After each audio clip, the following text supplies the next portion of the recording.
Okay, so in today's video, I wanted to cover a couple of topics that are um, really um, important to cover. First of all, it's the stock market situation, uh, the tariffs, and the implications that they might have, according to what I think. Um, Hi. What I think the situation is going to be, at least in the short term. So, um, I've never said that I am a very expert stock picker or whatever. If you felt like that, I apologize. What I try to do is try to share the information that I know in terms of investing and not trading. So, the first and most important thing when you start investing in the stock market is to, number one, build an emergency fund. Number two, see your investment time horizon, which means how long do you want to stay invested in the stock market. And number three, figure out a strategy where you, in which type of companies you want to invest in.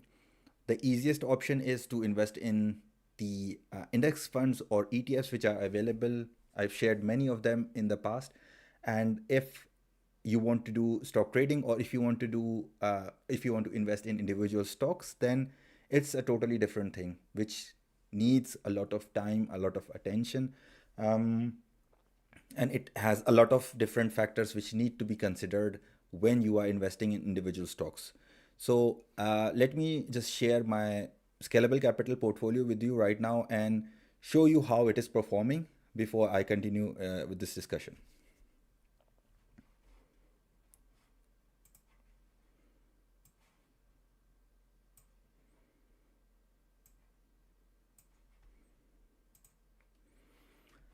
So here you can see the total portfolio value right now is 25,395 euros. And let's have a detailed look. So you can see here the value of the portfolio today has been in positive 223 euros. But let's have a detailed look at how it has been performing. So in the past week, I've seen an unrealized loss of 1,466 euros. Then in the month, the portfolio has lost 3,406 euros of unrealized profit. And in 3 months, the portfolio has seen negative 7,700 euros. So if we keep on zooming out, there at its peak, the portfolio had a value of approximately 33,900 euros. And at this moment, the value is 25,000 euros. So you can see that there has been a significant dip in the portfolio value. And this is where a lot of people a lot of people have been concerned, and I've been getting a lot of questions. Um, how will the market react? How are they supposed to react? What is my strategy in this difficult time in terms of the tariffs and how the market is reacting? Personally, I'm investing for the long term. My minimum time horizon is the next 10 years. So if you have a look, I started in this portfolio, I started in December 2021, and right now it is April 2025. So almost less than 3.5 years. So if we extrapolate out, there is still at least 6 years in this time horizon, which I had planned in the end of 2021.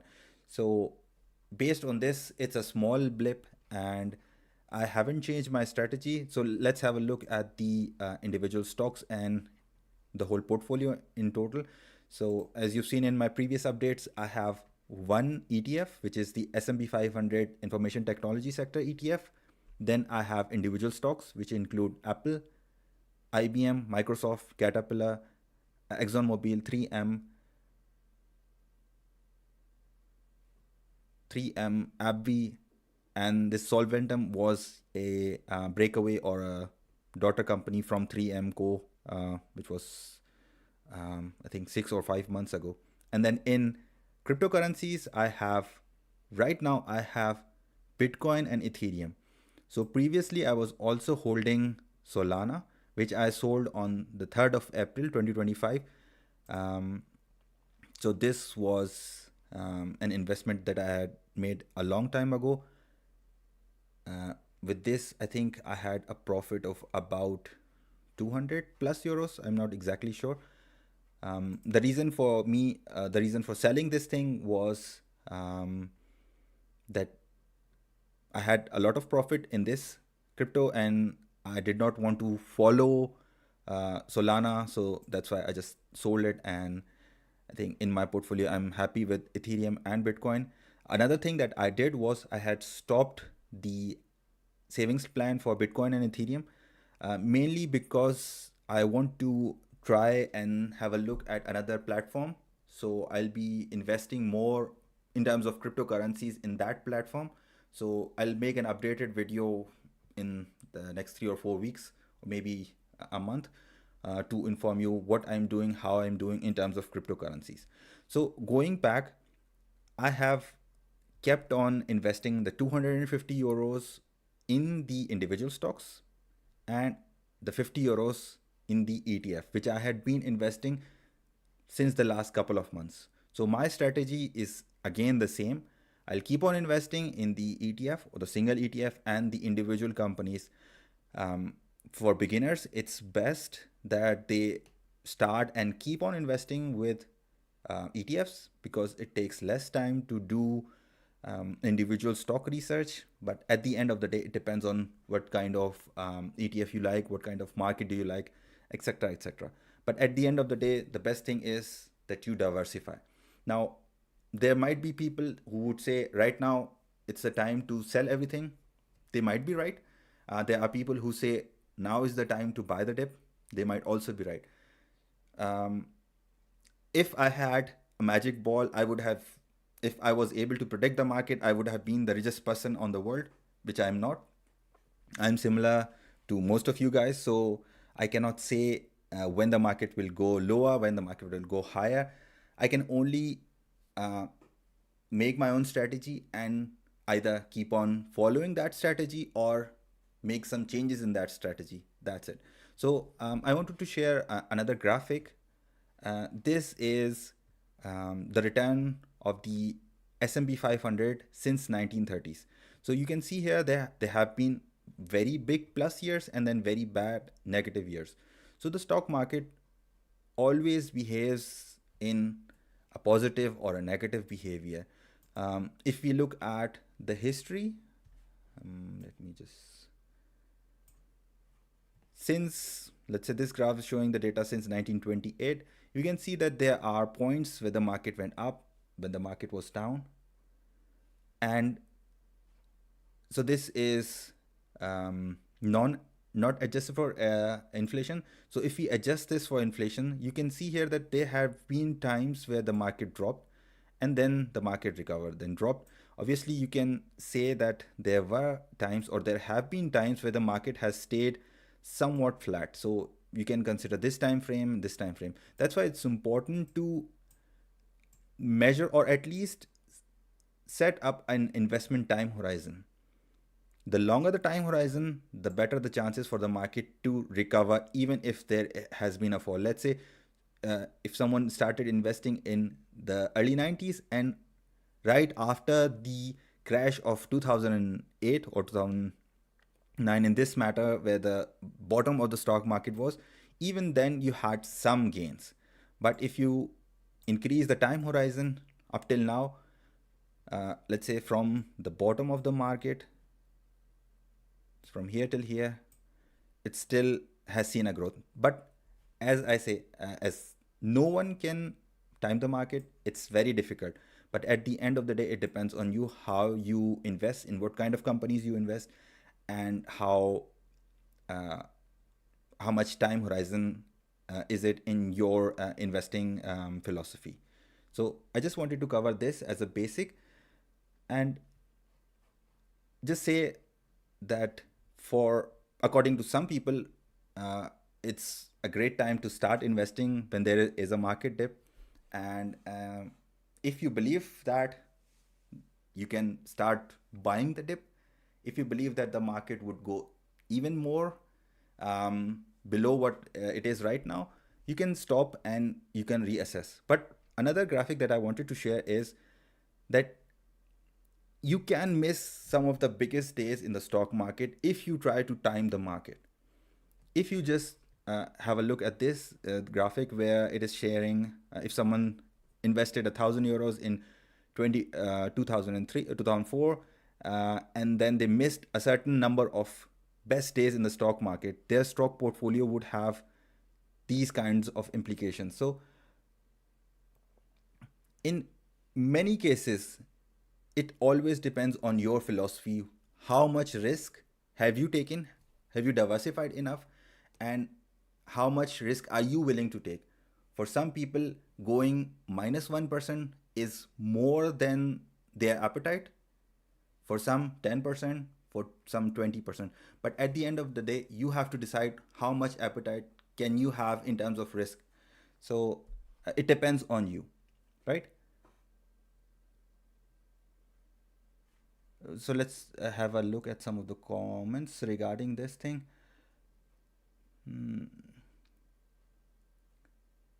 So someone is asking, what about students who have started small savings plans like €50 per month into the S&P 500? Should we now end the plan and invest more money now as the market is down and might get up later? Well, again, it depends on you and how you want to assess. What I have been doing, as I shared just right now, I have stayed consistent with my strategy. I'm consistently investing the same amount, as you can see here, this amount in individual stocks and this amount in ETFs. It depends on your appetite, how much you can save, how much you can invest in the stock market. But on average, if you stay consistent, you will buy at high times, you will buy at low times. And as I said, no one can exactly perfectly time the market. If they would have that knowledge, they would be the richest person in the world. So the next question I want to take is, should we continue with the plan? As I said, I am continuing with my plan. It depends on you how you want to proceed. Any tips on investing in gold? Uh, do I recommend any plan or a bank? Um, Personally, I'm not a big fan of physical gold because there are a few things that can happen. Let me just. Number one, you need to buy the gold. Number two, you need to store it. So you can buy gold coins, gold bars, but then you'll have to bring that gold bar or gold coin to your house or wherever. Then you'll have to store it. Then there is a security aspect to it, right? If you store it at home, what happens if there's a fire? If someone comes to your house, if someone steals it? Obviously, this no one can predict what can happen, but there is another thing that you need to worry about. And then there is another thing that you need to consider always. Even if you look at some of the gold sellers, they have a different buying price and they have a different selling price. So even if you buy and sell it within a few seconds, even then you'll have a loss in value. So it's not as simple as many people might think. Another thing that you can do is probably look into gold ETFs. It is also a way to hedge against the market. You can look into it, but again, it's an ETF. It has its own expense ratio, buying cost, selling cost. Um, but you can always look into different things. I have shared a video where I have shared different platforms on how to buy gold. You can simply search how to buy gold in Germany and you'll probably find my video. So there I have shared three platforms where you can buy gold and either buy it through ETFs or physical gold. Digital gold, someone has said. What do you mean exactly by digital gold? Do you mean ETFs or just through a company which sells gold and they store it for you?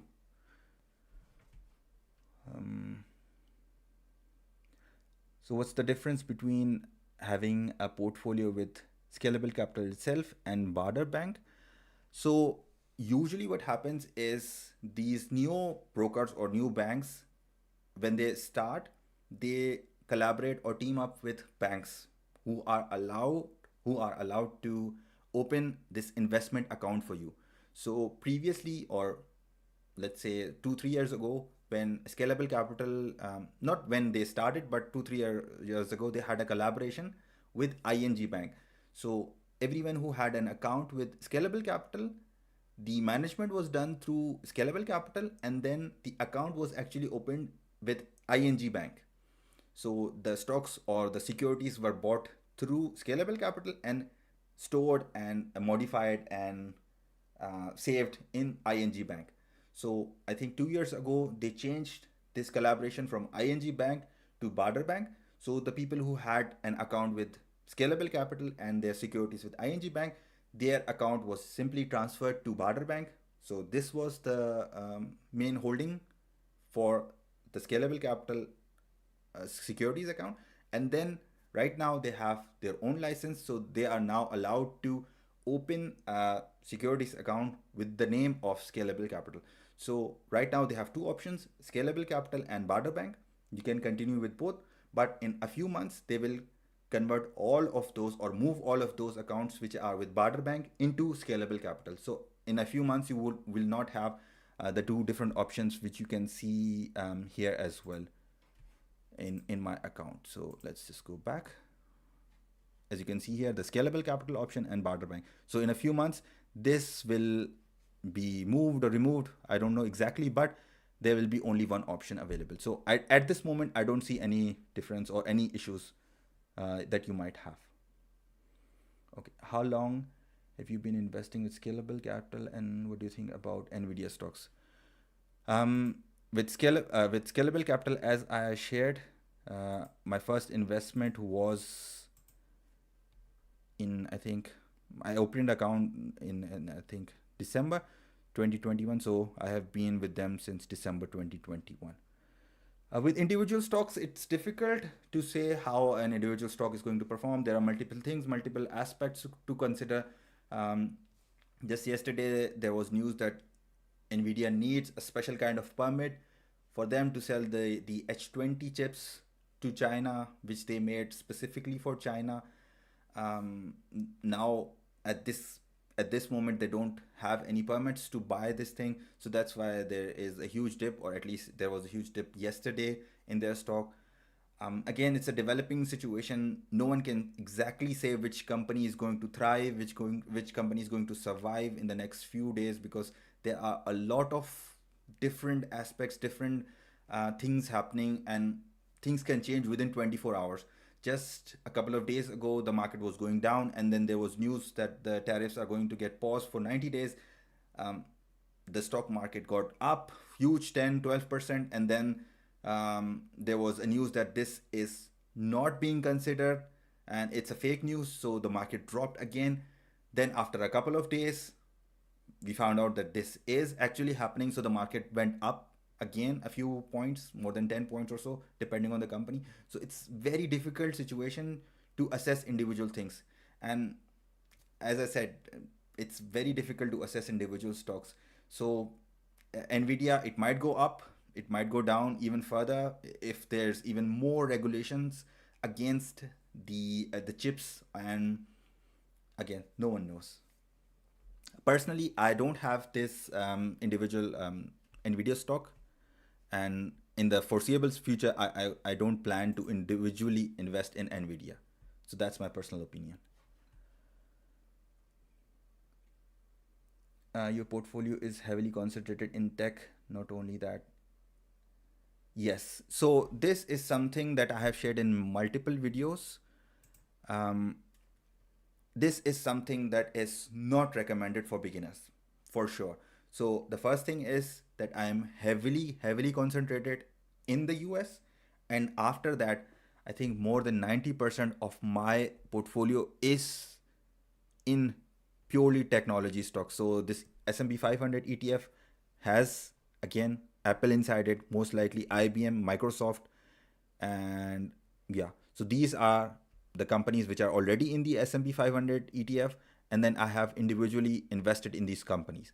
So the reason which I had shared in multiple videos is that I like these companies. I use Apple products. I use Microsoft products.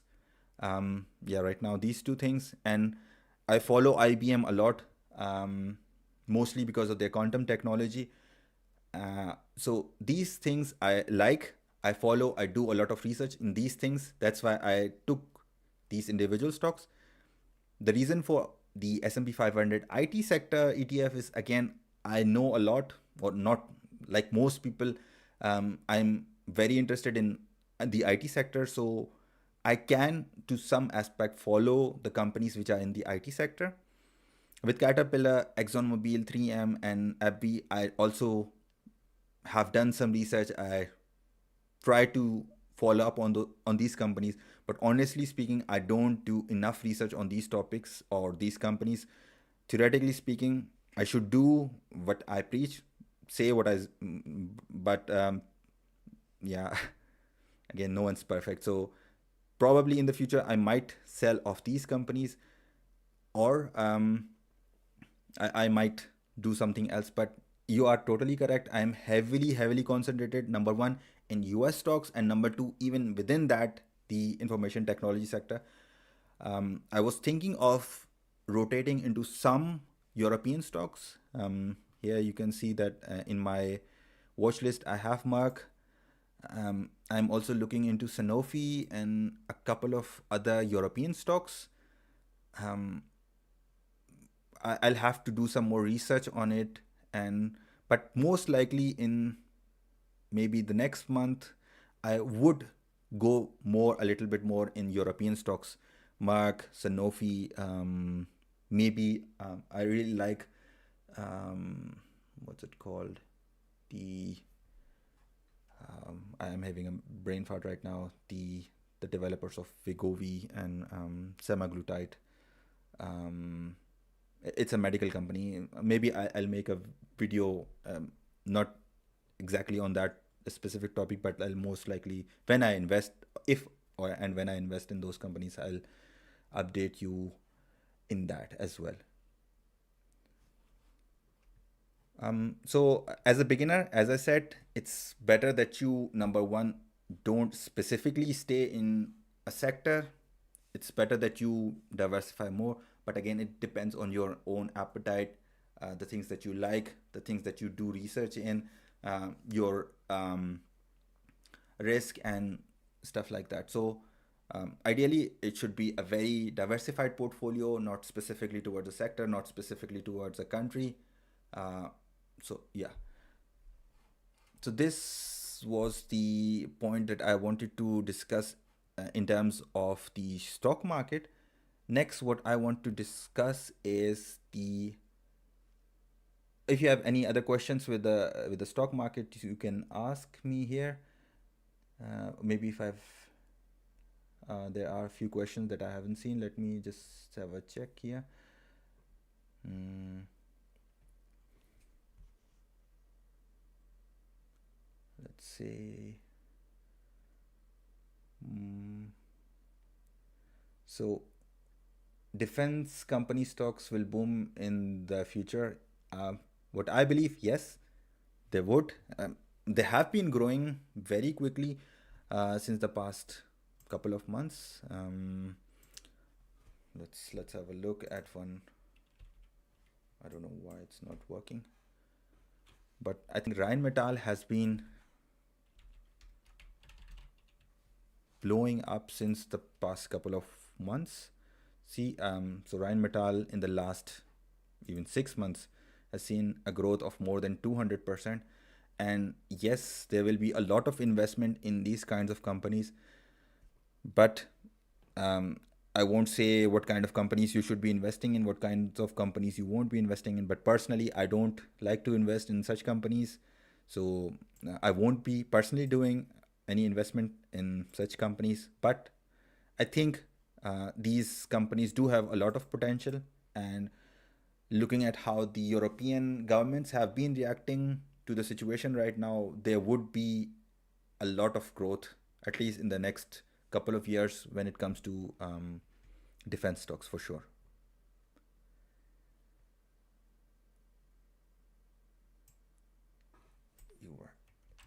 UVAX Gold. I don't know.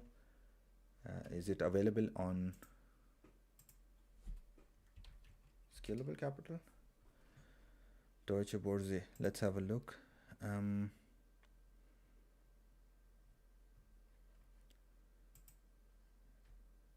This one. What kind of expense ratio does it have?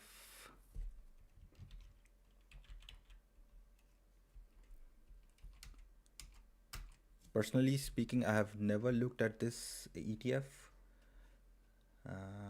Let's see. What kind of expense ratio does it have? It's saying 0% expense ratio. If I'm not incorrect, it's saying 0%. Then I think it can be a good thing. But I haven't looked into it. I'll definitely look into it. And if I find it interesting, then I'll probably include it in one of the upcoming videos. What are the tax deductions for ETFs in Germany? So if you invest in ETFs, there's no tax generally. There is one tax, which is the for our Pauschale. I have made a community post on this. So it is a formula which takes out a certain small amount of tax, which is based on the interest rate at that moment, which comes out to be very, very small number depending on your portfolio size.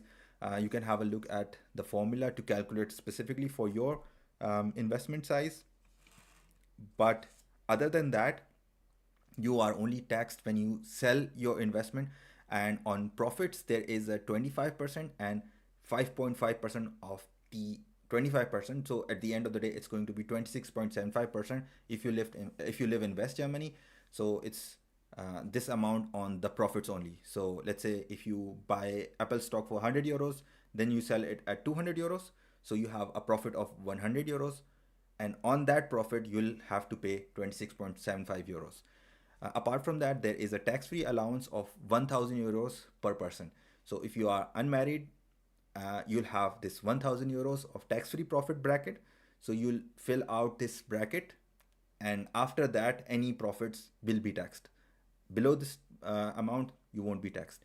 If you're married and if you have a joint account, then you can have a 2,000 euros tax-free bracket.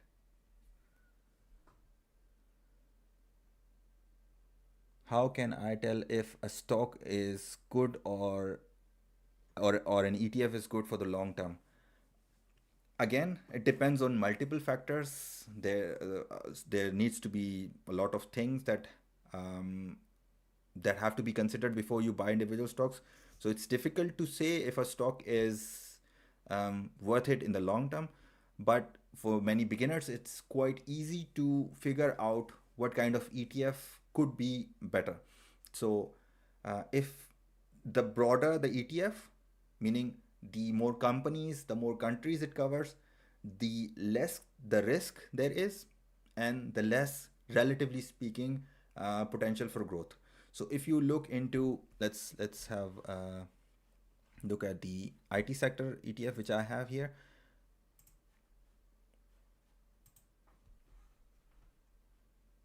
So this ETF has higher potential for growth, and why don't you invest in the S&P 500? Also, you can. I don't know. Let me. The higher the potential for growth, the higher the risk as well. So if if you look at just the S&P 500 information technology sector in the past month, let's say past 3 months, there has been a drop of 25%. But if you look at just the S&P 500,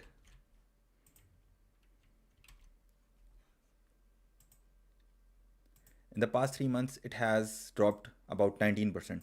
So you can see the difference here. The growth was also less, relatively speaking, but the drawdown or the drop has also been less. So it depends on the kind of ETF you want to invest in. The higher the risk, relatively speaking, the higher the reward. So for most people, it's recommended that they invest in index funds, which are broader. So there are different options. So the iShares, or let's say the S&P 500. Then you have Euro stocks, which follows the European stock market. You have MSCI World. You have the emerging market ETFs. And if you want to buy the Sharia compliant versions of these, there are three options. So if you just search for Islamic, you'll have all three of those options in terms of ETFs. So you have the MSCI USA, you have the MSCI World, and the MSCI Emerging Market ETFs. So these are the Sharia compliant ETFs, if you want to follow Sharia compliancy.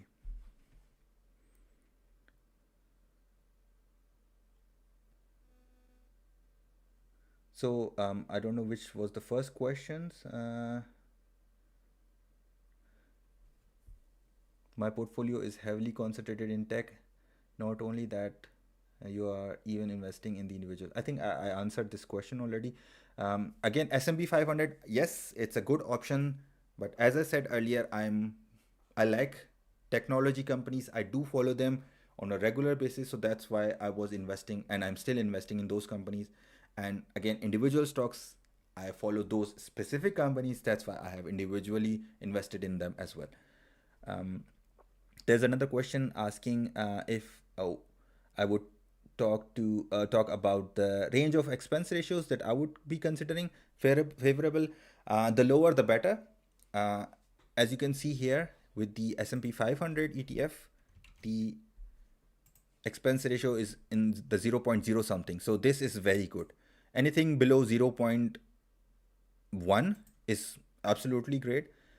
Personally speaking, I have also invested in ATS which are in the 0.2, 0.3% range. That is also okay. But anything that is above 0.5%, personally, I don't see the upside. Those are very, very niche ETFs. For example, I think there was an ETF which was tracking just the green energy companies, which was having 0.7 or 0.8%, which I personally don't think matters, or which I don't personally think is very good. Again, it depends on you and your strategy. Maybe you are in the renewable energy sector and you might know something depending on your job, or maybe you have done a lot of research. Maybe, again, so it's very specific depending on your interests and what kind of knowledge you have, what kind of interest you have. So anything which is less than 0.5% is okay. Between 0.3% and 0.1% is good. Anything less than 0.1% is absolutely great. So someone is saying, I understand the safe option is to invest long term, but how to sell and take profits? Like I am finding it difficult to understand when to sell. So as I've mentioned in many videos, it depends on your investing strategy. So, are you investing for the long term or are you thinking about trading? So, if you have an investment time horizon of 5 years, you can trim a little bit or move out or move into positions. But before you invest, you have to figure out what kind of investment you want to do, or do you want to trade stocks? So, let's say if you buy a stock that you just found out and you buy it at 3 euros, the price value is at 10 euros, and you never actually did any research behind it, you did not follow any kind of news, you just found it because someone told you. I think it's better that you, like I would in your situation or in that situation, sell that stock when it reaches 10. But let's say in my case here, the companies that I'm investing in, that are depending on my long term horizon. So I want to keep at least these companies for the next 10 years. So I'm investing in the long term. So if the market goes up, well and good. If the market goes down, but at the end of the day, in the 10 years, at least in this at this moment of time, in the next 10 years, I don't want to sell anything. If it goes up, it goes up. If it stays, it stays. generally, if everything is going down and I haven't done my research, then it can be a very bad situation to be in. So do your research, make an emergency plan, emergency fund, and then build your time horizon, and then stay invested in the long term.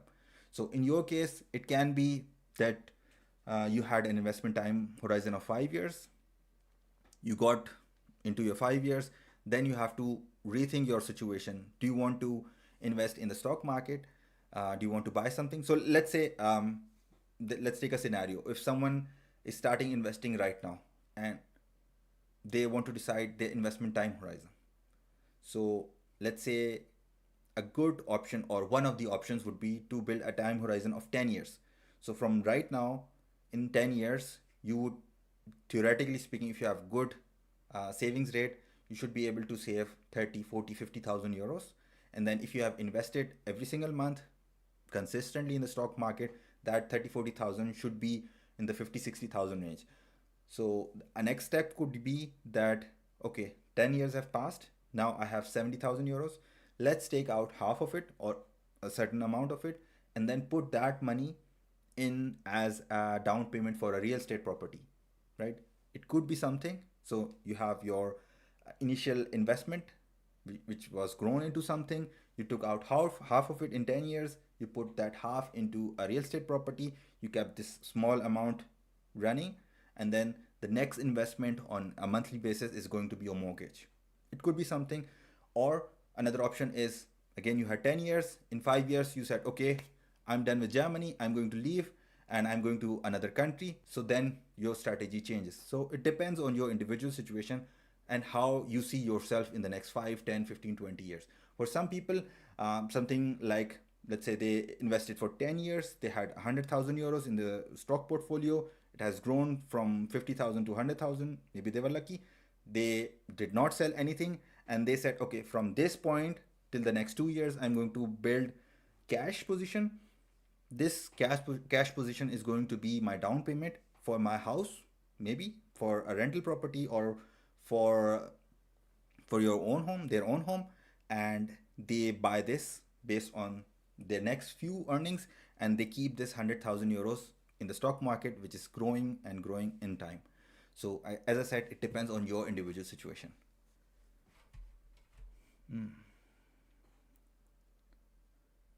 Okay. What are your thoughts on the iShares MSCI small cap? Um, the problem, what I personally think with small caps is that they are very sensitive to growth and very sensitive to the market. In that situation, I think you need to be very careful. And personally, I think you need to have a higher risk tolerance if you want to invest in those kinds of companies, because those are specific. I would rather invest in a broader ETF, in a broader index which covers more companies, similar to the MSCI World, where I have more diversification. And again, in my personal belief of risk tolerance, um, I would prefer to be in that situation. But you might say, I'm investing already in the S&P 500 ETF, and compared to the S&P 500 information technology, the small cap could have less risk for sure. But as I've said multiple times in this video, I follow a lot of tech stocks.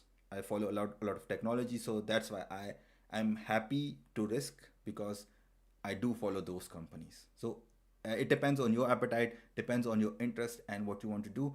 For a majority of people, it's better that you find a broad market ETF similar to the S&P 500, the MSCI World, the MSCI Emerging Market. You can follow the 70-30 rule, where you invest 70% in the MSCI World, which is investing in the developed economies, and then 30% in the MSCI Emerging Markets.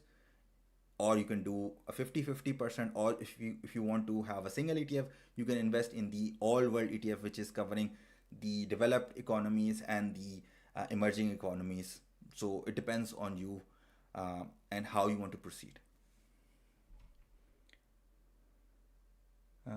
So the Do student years count for the 5-year Einbürgerung? I'll answer this in a minute. So when you sell your long-term holding stocks ETF to buy Immobilien, then you don't need to pay capital gains tax. No, you have to pay capital gains tax. So if there has been, so let's say, even if you bought a stock 2 minutes ago and there was a profit on it right now, there is going to be a capital gains tax. So it's, if it's less than €1,000, it's going to be adjusted against your tax-free limit. But if it's above your tax-free limit of €1,000 for individuals, then it's always going to be taxed. So there's no tax-free holding period for stocks and ETFs in Germany, unlike gold and real estate, where you have, for gold and cryptocurrencies, right now you have a year holding period. So you buy gold and you buy cryptocurrencies and you hold those cryptocurrencies for a year. You'll be able to sell them tax free. For real estate, if you hold a real estate property for more than for 10 years, then after 10 years it's going to be tax free. But there's no such rule at this moment of time for cryptocurrency. Oh, sorry, for the stocks and ETFs that you invest in.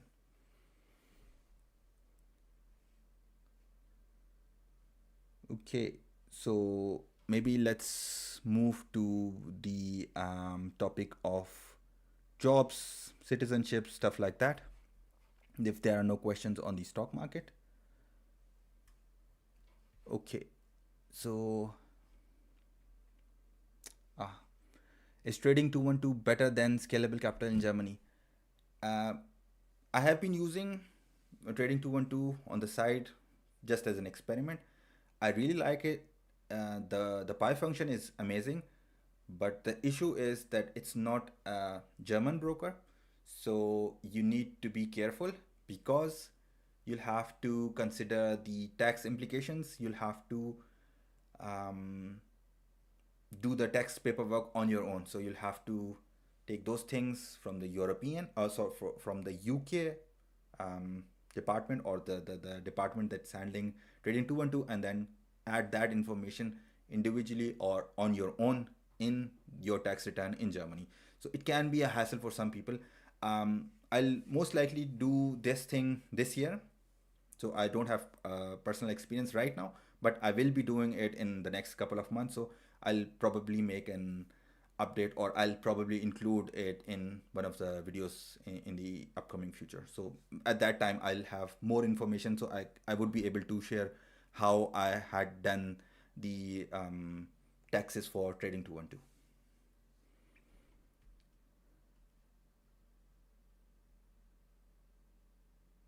Am I holding gold ETFs? So ETFs are different. If you buy an ETF or a stock, it's not going to be considered as a gold, or it won't be considered for a 1 year tax free period. So ETFs will always have this 25 plus 5.5% capital gains tax. So those are a totally different category. Even if the ETF is purely holding gold, it's still considered as a security. It will be differently categorized. If you buy, I think, I'm not exactly sure. I'll confirm it in the comments later on. But I think if you buy commodities, it might be tax free if you hold it for a year. But I'll have to confirm. The 1 year holding period for gold is definitely for physical gold and companies which buy and hold gold for you. So there it will be applicable, but in, for sure, for ETFs it will not be considered as purely gold. It will be considered as a security, which is having this 26.75% capital gains tax. Okay, so let's move to the other questions. Um, there was a question: is the student time period considered in the 5 years of the Einbürgerung? Yes, that time frame is considered, but you need to know a couple of other things. So even if you are a student, the time, let's say the day in which you land in Germany, which has the stamp on it, from that day onwards, your time frame starts. But for you to be able to apply for the citizenship, you need to fulfill other requirements too. For example, for certain states or for certain KRIs or let's say areas, you need to have 60 months of contributions in your rent and physician, right? For some states, there is a lower amount, but based on the law, you need to have a certain amount of months in the rent and physician. Then certain other rules, like you need to have a permanent job, even though it might not be written in the documentation, but there are many like unwritten things that you need to consider. So you need to be having a permanent job and not in your probation period. By permanent job, I mean like a full-time job. It can be a blue card job or whatever, but it needs to be a full-time job. You need to be having certain income, and you should definitely be outside your probation period. You might not find this written anywhere, but I've talked to a lot of people, a lot of Ausländer Behörde employees. They do not consider people who are in the probation period. So you might have to wait the 6 months after you get a job. Again, another thing that I have been reading everywhere, it might come true in the next couple of months. So the fast track 3 years German nationality is going away. Um, in my let's say the people that I know, people that have commented, I have a lot of messages from people who have applied. I don't know a single person who got their nationality in 3 years. The thing is, you need uh, this law is going away, or this 3 years citizenship thing is going away. But let's say even if it wasn't going away, for you to be eligible, you needed C1 certificate. You needed a proof of integration. Now, proof of integration varies drastically depending on the Ausländer Behörde and the Kreis. Some Ausländer Behörde say, yeah, integration means you need to be contributing in the society. Some Ausländer Behörde say you need an integration certificate. Some Ausländer Behörde say that in order for you to be integrated, you need to be a part of a Verein and you need to have a recommendation letter. So the integration part was very very vague, and even if you were eligible and you had all of the documents with you, the 3 years time frame was you being able to apply for the document or for the nationality. And you know, Germany, the processes take a lot of time. In my city, the processing time is 18 months. So even if you are eligible in 3 years, you submitted your documents, every single thing was okay. Even then, you needed a year and a half. So the whole process took you 4.5 years. So it's it was a ploy, I think, from the government to just attract talented people. So even if it's going away, it doesn't matter for 99.9% of the people. I would even say like 99.99% of the people. The law is gone, or the 3 years turbo, according to some politicians, the turbo nationality process is gone. It didn't affect 99.99% of the people. So you do not need to worry about that. So there was a question. What do I think about the job market the next 5 years? And can you get PR faster if you work part time at a student? Okay, let me just answer the PR question first. So the PR, there are different categories or different things you need to consider when you apply for PR. So the fastest track is the blue card way. So if you are having a blue card, you need to be working for 21 months and having B1 or having done the masters in Germany or any other education in Germany for you to apply based on this amount. And then there was another way. So last time I checked, it was 30 months uh, without B1. I have to confirm these numbers. But even if you were a student, your time frame would decrease only if you apply based on the 5 years rule. So you are contributing into the rent and Versicherung, and the rent and Versicherung time frame would be considered in the 5 years PR. not in the fast track, the 21-month or 27-month PR. So the fastest way, in my opinion, would be get a job which pays blue card salary, do your B1, apply for that in 21 months, and then you'll be eligible for PR. Faster than that, I don't think there's a way. There might be exceptions, but from my knowledge, there is no faster way than 21 months on the blue card. So the job situation in the next 5 years. It's difficult to answer because right now in the past 3 months things have been changing so drastically.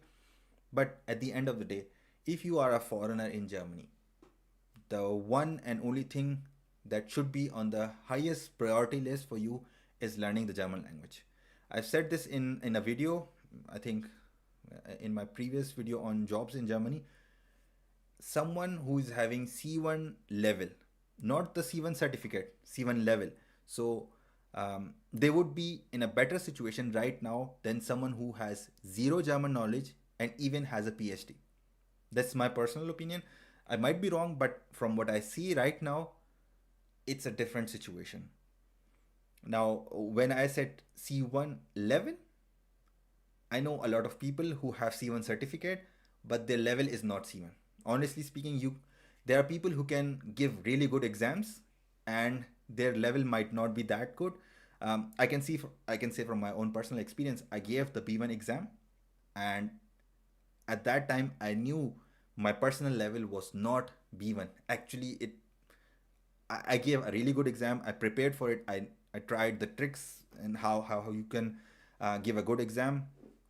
But you need to consider this, that you need to have a good level. You need to be able to speak. You need to answer difficult situations. You need to be like aware of how the language works, not just how to give an exam. So that's why I said someone in C1 level is in a better position to find a job, survive in Germany, than someone who has a PhD and is having zero German language. Obviously, if you are a PhD in a very difficult topic such as quantum mechanics, or let's say state of the art work in AI technology, for sure, then you'll find a job even in the US or wherever.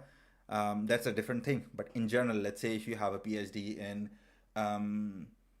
mechanics or PhD in civil engineering, it's unlikely that you'll be having a really high amount of job opportunities at this moment of time. So coming back to the question, the job situation in the next 5 years, focus on German language. Even if you are in a field where the job market is struggling, you would be better off trying to find a job in another field when you are having good German language skills. Obviously, um, just German language is not the only thing, but it does help you. Um, if let's say there are two candidates, one is extremely good in terms of their profile but have zero German knowledge. There's another candidate who is okay as a candidate but has really good German language. Most likely the candidate with German language would be preferred. So that's the situation. In the next 5 years, certain sectors would be struggling. People who are in the IT sector, more specifically with software development, as junior software developers, they might be having difficult situation because AI is like you've probably seen vibe coding. People can um, code a software or an app just by just natural language prompting. So there would be difficult situations for people who are very basic in terms of programming. But if you are good in programming, you know how AI is working, you can actually leverage this AI technology to help you get more jobs, to develop your skills even better. So in any case, it doesn't matter which kind of education you are having, which kind of field you're working in. The more you use these tools, the more you know how to use AI, the better you're going to find yourself in compared to the other people who are in the job market searching for a job. Can you get PR faster if you work part time? That this question I have answered. So what if I'm in teaching, uh, which is a fixed time contract? Will I not get a citizenship? maybe I said it incorrectly. So let's say you apply for a nationality, right?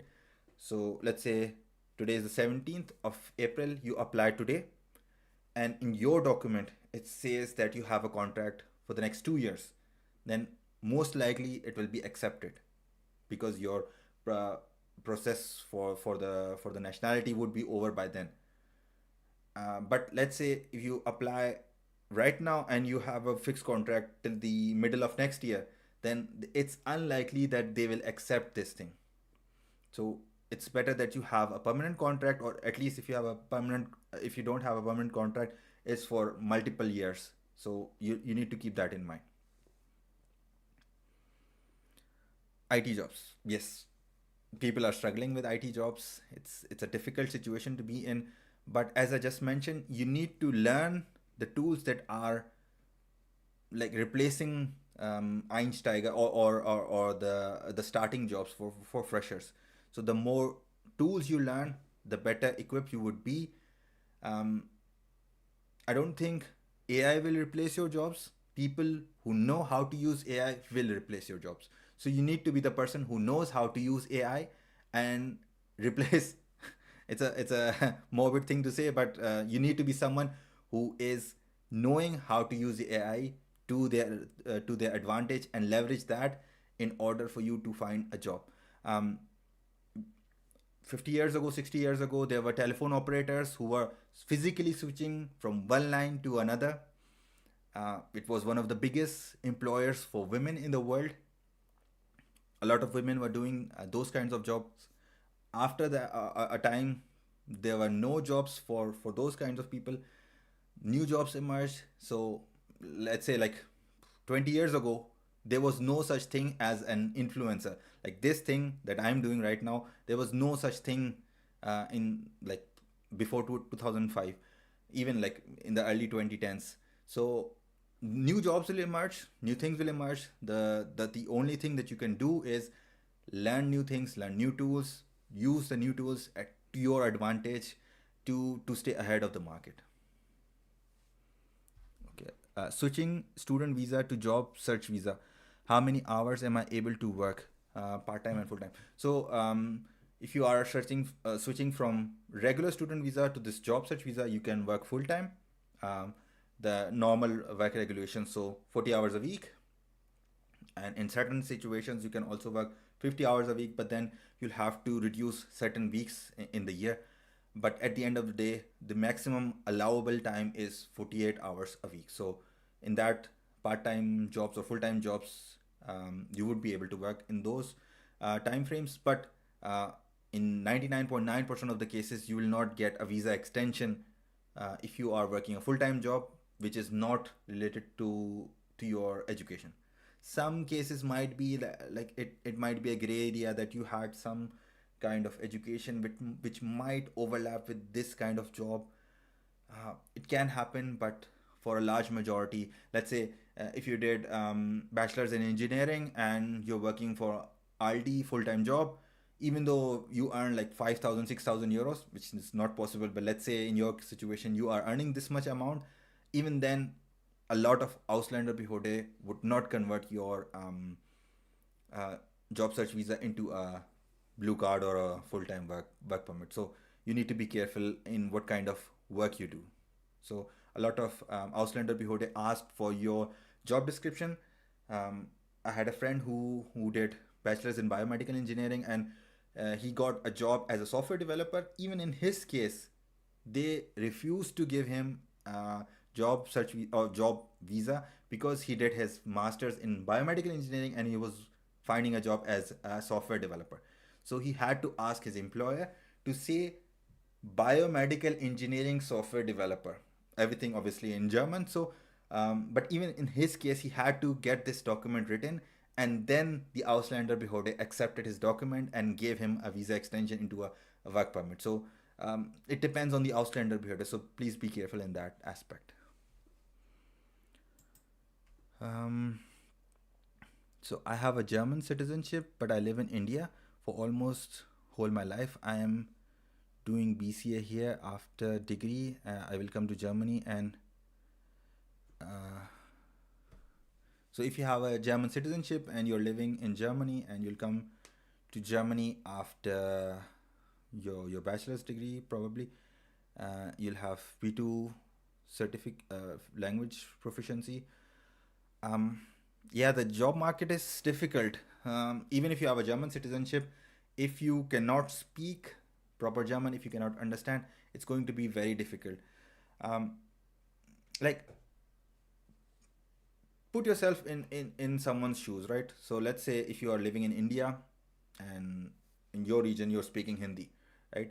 um, and if someone comes who says they can only speak Arabic, right?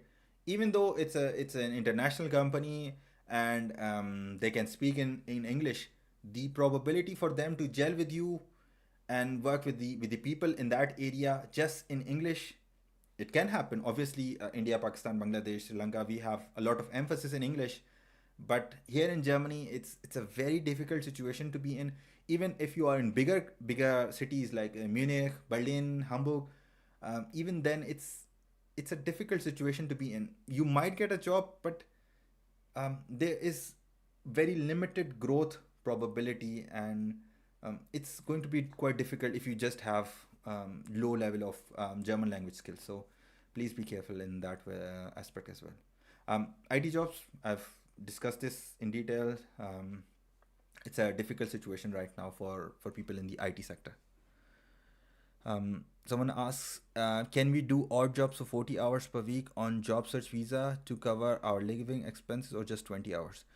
So if you're on a job search visa, which is converted from student visa to job search visa, yes, you can work 40 hours per week. On this job search visa, you can cover your expenses. You can, yeah, build your um, bank account and then search for some things in the future.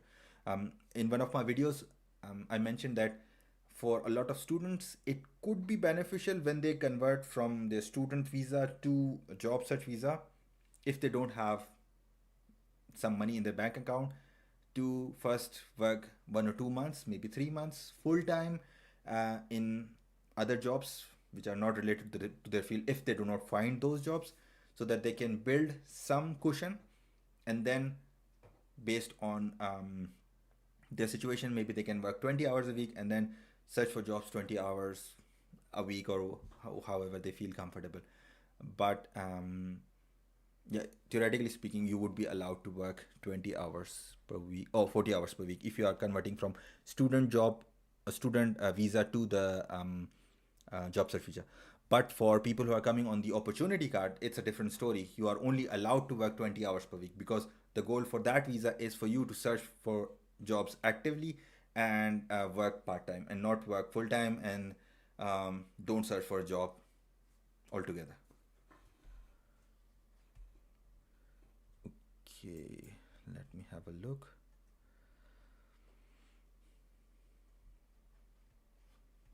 Mhm.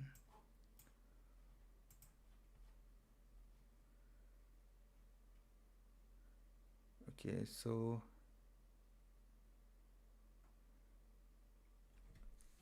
B2. So someone who has B2, yes. Again, it depends. You have B2 certificate and you have B2 level of competency. There's a difference. Um,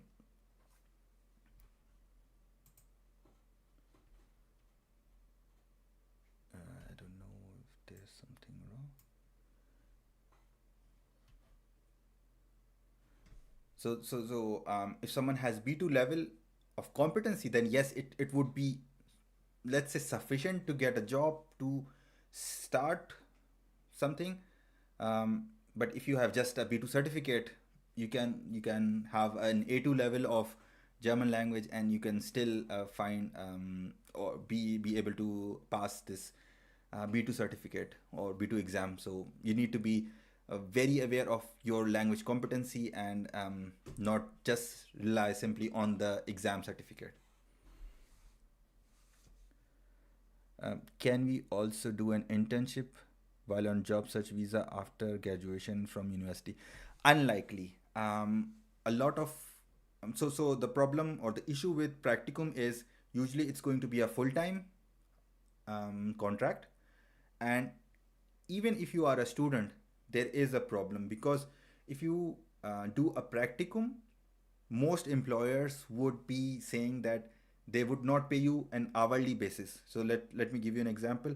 um, Most research institutes give you a practicum only if you have a FLIST, or a mandatory internship. In that case, they if there's a mandatory internship, they can hire you as a practicant, or as an internee, and not give you an hourly basis salary. They'll have this practicant vertrag, and they'll give you 1100 euros, 1200 euros, 1300 euros, or even like 500 600 euros. um, but if you don't have a FLIST, or if you don't have mandatory internship, in that case it's very difficult for them to prove that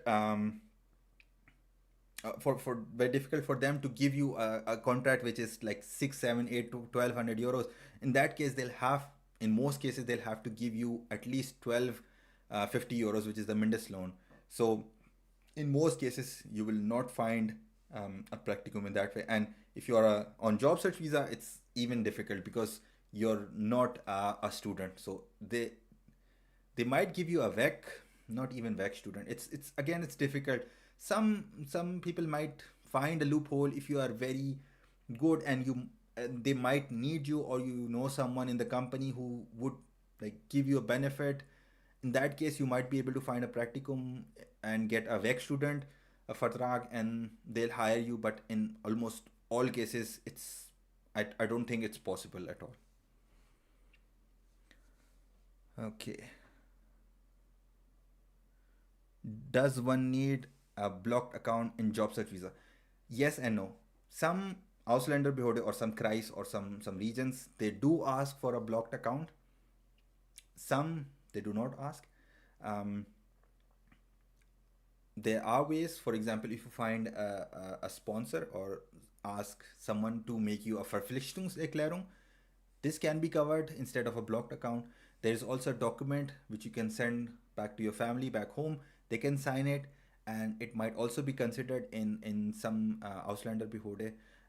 I've mentioned this in how to find a job in Germany after master's video. You can find that document there. Um, some Ausländerbehördes don't accept this document, some do. So it depends on your Ausländerbehörde. But at least in my region, yes, they need a blocked account for the job search visa, but they do accept a part-time job Vertrag, or this document which I mentioned instead of block account as well. Okay. What about tax return? Which app should I use? I have a video coming in 3 weeks where I compare different tax return apps. Um, I think a lot of people say that you should use Elster for sure if you have really good German, number one, and if you are like, if you don't rage quit, if you don't if you don't get frustrated with so many complicated things, then I say for sure try Elster. And um, if you're able to submit a tax return with Elster, for sure it's the best software out there. It's free of cost. You can do everything.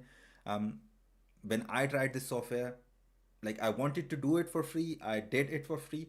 It took me a couple of weeks just to figure out how the software goes, because first of all you need a certificate with Elster, so you would be registering first with Elster.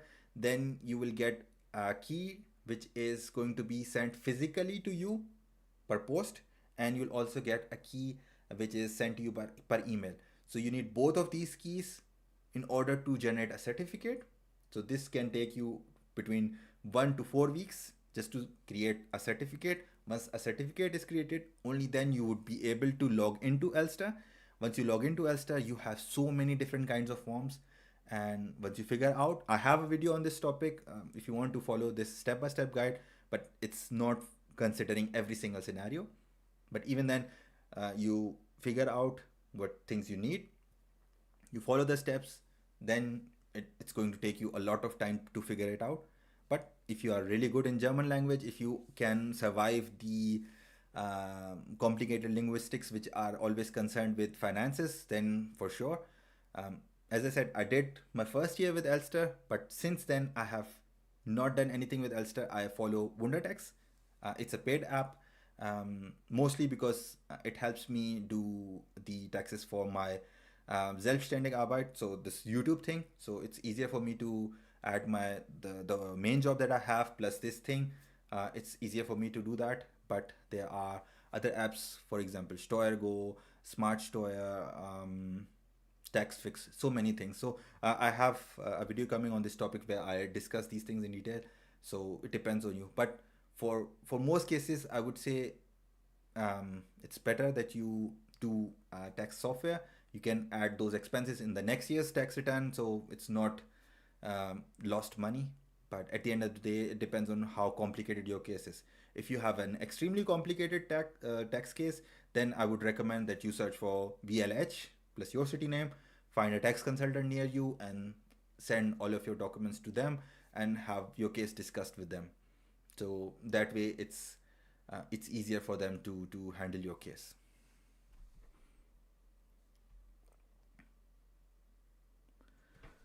What is my German language level? So I would say grammatically, I'm not very good. I don't like grammar. So in German grammar, I would say I have a level between uh, B1 and B2 just for grammar, and in other all other aspects, I would say something between C1 and C2. Um, all of my work is in German. I talk to all my colleagues in German. I do documentation in German. Uh, uh, I write research proposals in German. So writing grammar, um, yeah, I would say like C1 level, not B1, B2 level. But still, like if you're writing something, you can always get assistance with the software. Um, but like, yeah, I do presentations. I like present stuff, hold meetings. I'm a project manager, so everything that is done in German. So it's difficult to say which level specifically that I have, but at least I do have, on average, at least a C1 level. I have been in Germany since 2015, so I started my masters in October 2015, did it in 2 years, and have been working since 2017, September 2017. So I have that much experience. And the first year of my job was purely in English, but after that, it's been only in German. So I have that much experience. You can assess how good I might be or how bad I might be based on that time frame. Is it worth applying for Karte with 3 years of web development experience and B2 German? I won't discourage anyone to apply for a Karte or whatever, but you need to be aware of the job market. It's uh, as a web developer, hmm, I would say it's going to be more difficult compared to other professions because a lot of people prefer to hire web developers, web designers. Let's say, like I also have personal experience working as a web developer, front end developer, which I was doing before I came to Germany. I had like 8 or 9 years working experience working as a freelancer. So it's relatively easy for people in Western countries to hire people as outsourcing, and um, get them relatively cheaper if they are in uh, outside European Union and European countries. If they are here, it's going to be a difficult situation to be in. But if you are experienced, if you have a lot of experience, if you uh, are really skilled, but then I won't say it's I won't say that you shouldn't come, but it will be difficult for you compared to other people. So what I would recommend is search for jobs while being in your home country, see how things are, and then based on the response that you get, apply for the Karte. But I won't say no to anyone in this case. So it's totally up to you. What about job situation for master students? No German proficiency in Weingarten City. Um, I don't know the specific case for your city, but uh, someone who has done masters and has no experience, it depends on your field. If you are really talented in, let's say, AI, cloud technology, maybe if you've done your masters in a very specific niche, if you have done a thesis in a very good topic which is in demand in your region, companies where you're applying, maybe yes. But without German, it's a very difficult situation to be in. I would highly recommend that you work on your German language for sure. From where did I learn my German language? So, um, going back to this point of passing an exam and being at a level. So, in my master's degree, we had a mandatory segment in our master's degree where we needed a B2 certificate in order to finish our master's degree. But this exam, which we did in our university, the B2 exam was like, I would say, A2 exam if you do it in Goethe Institute. So at the end of my master's, I was having this B2 degree or B2 certificate from my university, which was equivalent to A2. So once I started my full time job, I asked my employer to assist me, support me financially for learning German language. So I went to the VHS or the Volkshochschule, and I enrolled in that institute. I started with B1.1, then I finished this, then I did B1.2, B2.1 in a class. Then I stopped going to VHS for other courses because it was too difficult for me to first do full-time job and then go to the institute in person. So I did classes till B2.1, and then I gave an exam of B1, and then I continued working on it on a personal level at the work, at my job, talking to people, stuff like that. What's the situation for cybersecurity professionals if you don't have experience but are learning cybersecurity stuff and also plan to do masters along with B1, B2? At this moment, I know there's a lot of potential in cybersecurity. So right now, at this time, there is potential for you to find a job in cybersecurity if you have B1, B2 level, and if you've done some sort of projects in parallel when it comes to cybersecurity for sure. But no one knows about how things are going to go in the next 2, 3, 4 years. Um, if people ask me a question, is it good to come to Germany and have a higher education? I would say always yes. Not always yes, but in most cases yes. If you can afford to go to an English speaking country, if you have enough money, then you might not be coming to Germany either way. Um, if you have enough money to go to the US, you would probably be going there. If you have enough money to go to the UK, again, you would probably be going there, or towards Australia.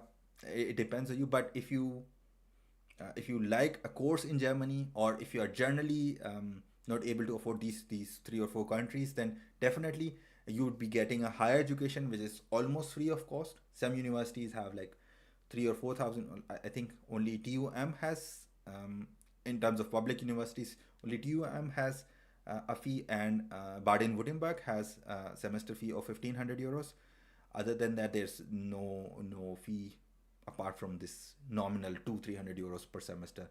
And even the 300 euros registration fee per semester does include a regional bahn card, so it's not that expensive. um, so if students ask me, should they come to Germany? Absolutely. I think it's a great place to get higher education. But once you come here, you should also learn about Germany, the German culture, German language. It's essential to learn the German language. So um, it's good place to study. And then if you're coming from like a Eastern country, or where there are, relatively speaking, lesser opportunities, then you'll come to Europe. Then let's say you'll have an education in Europe, you can get some experience here, go back to your country. The chances for you to be hired at a salary which is higher compared to what if you did your masters or whatever in your home country would be relatively speaking higher. But obviously, there are always exceptions, always things that can change in a matter of months or years. So, but my opinion is that it's always, or in most cases, okay or a good decision to come to Germany, do your masters, and then if you're unable to find a job here, you can move to another European country or go back home. At that moment, you'll have a higher degree um, from a European country, which is quite good in many cases. What are my thoughts on getting dual master study in current market? So, dual masters in what? That's the question. You got terminated from an odd job as you had sick note for 2 days and they accepted the first week and not accepted the second week and turned you leave into leisure time and compensated you overtime into your overtime into leisure time. You're not in the probation period. Does it depends on your contract. So for most odd jobs, um, the contract does not cover many things. So you'll have to look into your contract, the terms and conditions which were written in that contract. Um, I think there is very little, um, very few things that you can do if you are on a part-time odd job contract, because many things are not covered. Yeah, if you were on a full-time job contract and then you were on sick leave and then you had a sick note, in that case it would have been a totally different situation. But in odd jobs, you'll have to see and look into your contract what is written in it. Should the job search be with or without applying of job search visa, as employer might not sponsor, but hire if I am already in Germany? Um, I have a video coming on this topic quite soon. In my personal opinion, I think it's definitely worth it if you are in Germany, because when an employer publishes a job position, they want an employee to join them in 1, 2, or maximum 3 months. And if someone is not in Germany, um, for them to apply for this job, get this job contract, apply for a visa, come to Germany, it might take 1 month, 2 months, 3 months, 4, 5, 6 months.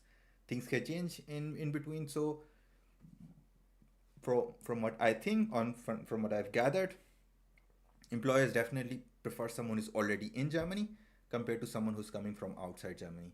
But it depends on you, your profile, what kind of things they're needing, or what kinds of thing they are requiring from their employee. So it depends. But from my personal experience, or from what I've seen, it's people who are already in Germany having higher probability of getting a job compared to people who are not in Germany. What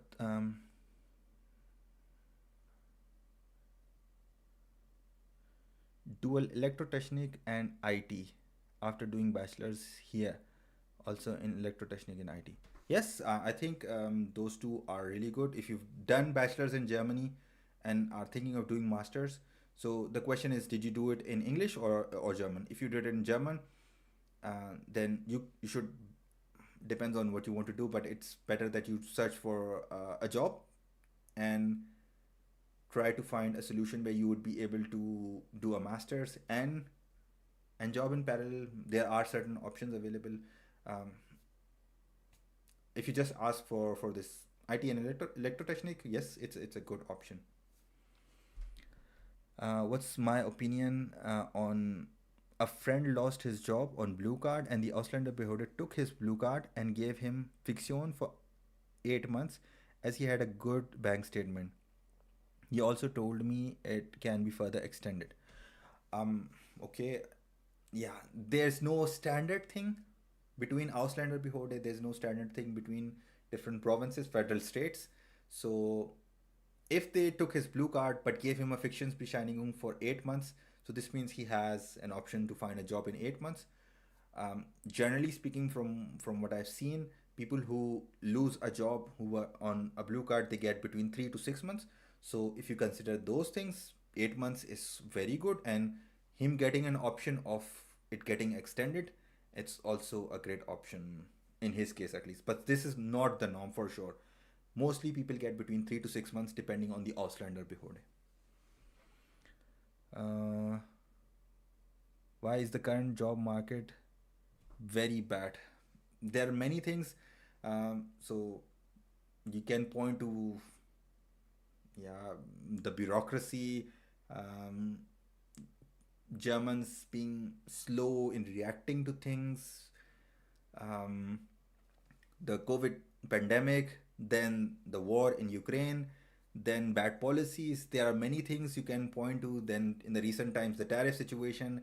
Um, you can point to many, many, many things, but um, purely in terms of the industry, um, one of the big factors is a lag in technology in terms of the automotive field. So there is a lot of pressure from China in terms of the automotive field, and the automotive sector is the backbone of the German economy. Obviously, it's not the biggest, but there are a lot of industries that are supporting the automotive industry. Let's say in Baden-Württemberg, a huge majority is only in the automotive sector. So there are big producers like what you have in Mercedes in Stuttgart, but then there are Zulieferer who deliver small parts related to automotive industry. There's pressure coming from China based on those things. There's so multiple things coming in parallel. So again, the political situation. There are many things to consider, and you can't point to a single thing which has led to a job market which is so bad right now. um, it depends on what your field is. Plus there's AI, so a lot of jobs are going away because of this AI technology. A lot of junior software developers are not getting jobs. A lot of IT things are getting um, like directly solved by AI. There is also a lot of disruption in tasks where you do not need that much I won't say that much knowledge, but you can replace those things with large language models. So like copywriters, many things like that. So yeah, it's a field fetish. Many things can be considered into this. Is the job market tight globally, or is this primarily issue specific to Germany? I think it's not specific to Germany, but certain things in Germany are being affected more. As I said, like the automotive industry has been impacted quite heavily. Um, One reason is like the Chinese EV market. Another thing is the strong requirements from the Greens to fulfill the climate um, like goals that they had set. Some point to that thing. Um, there are other problems like good things, but they, according to some people, those led to problems like increasing the minimum salary. But I don't believe that if the CEOs are getting millions and millions of euros, then increasing the minimum salary does not have that much effect on a company's performance. But there's no single thing you can point to. There are multiple things: COVID, war in Ukraine, tariffs, many things happening in parallel. So it's overall it's a bad job market. But in Germany specifically, because it's a German speaking country, you would have an additional parameter if you don't have German language skills. So it's another thing that is impacting the expat community in Germany. Okay, is the job market as bad and competitive as Pakistan? No, it's way better in Germany. You can do odd jobs and still earn a lot in Germany. So I won't compare Germany and Pakistan job market in any way or form.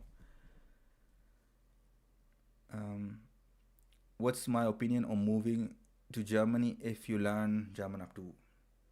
I think if you have a good skill, and if you're good at what you do, if you are like any employee, if you are good at some certain thing and if you fulfill the requirements, then absolutely Germany is definitely and still a good place to come to.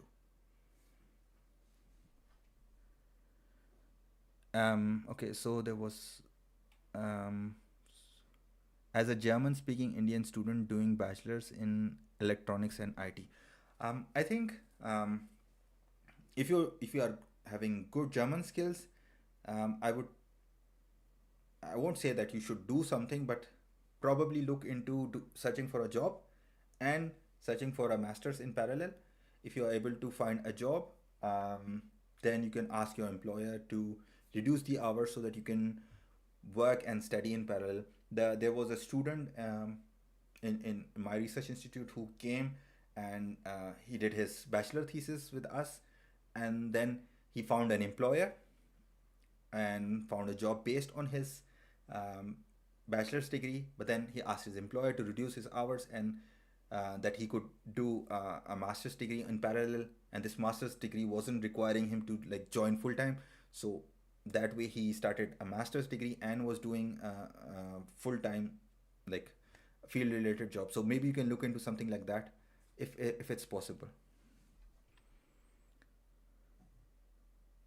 So I think the last question that I want to take right now is uh, what do I recommend? Masters or getting a job experience?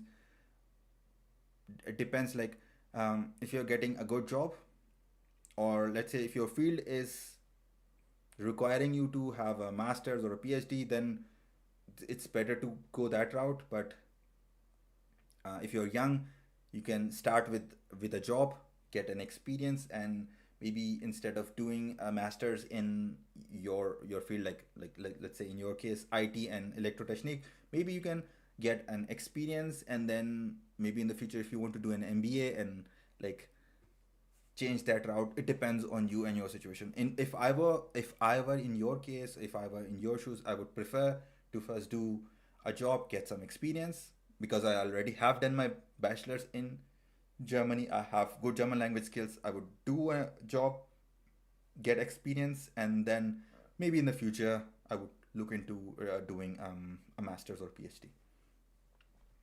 What is the situation there with EVs? Are Germans shifting over to EVs, or is it uh,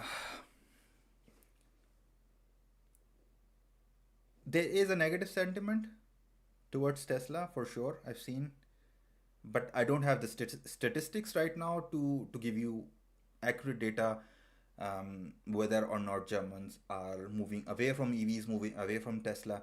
But at least there is a negative sentiment towards Tesla or Elon Musk or whatever. But I don't have concrete data to say whether people are moving away or not from EVs in general. So I won't be speaking without any concrete data. I started a job in April 2024 on Blue Card and got my Blue Card in July. So my PR starts. So from the day you applied for your PR, from the day you applied for your Blue Card. So theoretically, it should say um, from the day you applied for your Blue Card on your card. So the validity of the Blue Card should start from that day. And even if it doesn't say that, you have your salary slips. You can always get your Rentenversicherungsverlauf from the Rentenstelle, and in that case, again, from the day you started your blue card job. So your 21 months or 27 or 30 months, depending on the route you take, starts from that day. Okay, so hopefully you liked this conversation that I had. If you have any feedback, if I should do this more often or not at all, let me know in the comments, and I'll see you in the next video. Bleib gesund.